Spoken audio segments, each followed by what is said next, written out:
हाँ आइए ना, सूल कहली कांच गया जय भी न बाँच के।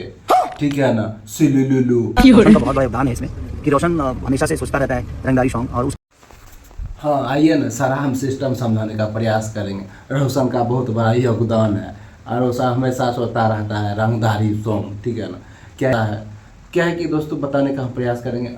खेसारी लाल के साथ में एक रोशन रोही का एक गाना आया है।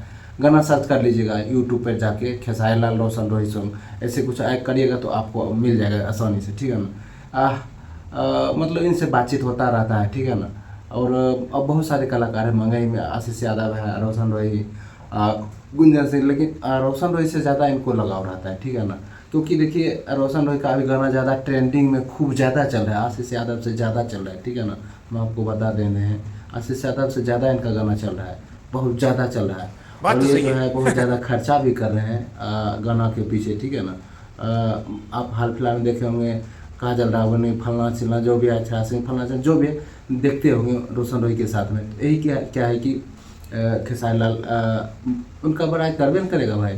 तो यही कुछ नॉलेज है, जानकारी है, हमें लगा कि आपको बताना चाहिए। धन्यवाद।